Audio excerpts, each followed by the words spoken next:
Hello everyone, ఈ వీడియోలో మనం పుల్లపుల్లని మామిడికాయ పప్పుని ఎంతో టేస్టీగా ఈజీగా ఎలా చేసుకోవాలో చూద్దాం. ముందుగా ఒక కప్పు కందిపప్పు తీసుకొని శుభ్రంగా వాష్ చేసుకోండి. ఇలా వాష్ చేసుకున్న పప్పులో ఒక కప్పు కందిపప్పుకి 3 కప్పుల వరకు నీళ్లు పోసుకొని కుక్కర్లో 4 విజిల్స్ వచ్చే వరకు మీడియం ఫ్లేమ్ మీద ఉడికించుకోండి.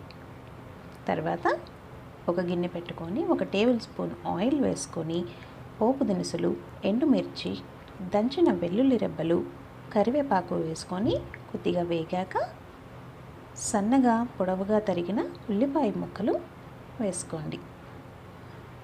8 నుంచి 10 పచ్చిమిరపకాయలు కూడా వేసుకోండి. ఇవి కొంచెం వేగనివ్వండి. తర్వాత టొమాటో ముక్కలు, పసుపు, కారం, చెక్కు తీసి ముక్కలుగా తరుక్కున్న ఒక మామిడికాయని వేసుకోండి.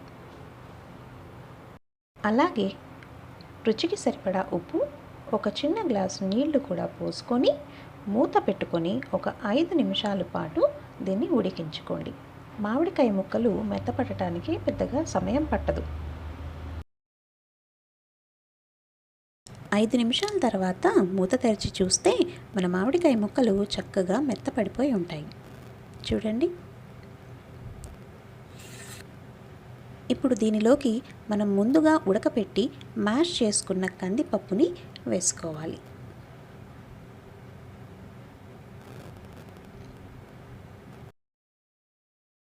పప్పు మరీ గట్టిగా ఉంది అని అనిపిస్తే మీకు కావాల్సిన కన్సిస్టెన్సీకి తగ్గట్టు కొద్దిగా వాటర్ యాడ్ చేసుకోండి. నాకు ఉప్పు కొద్దిగా తగ్గింది, సో నేను ఇక్కడ యాడ్ చేసుకుంటున్నాను.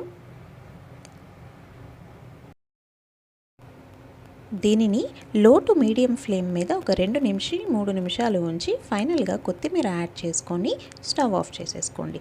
ఎంతో రుచిగా ఉండే మామిడికాయ పప్పు రెడీ అయిపోయింది. Thanks for watching.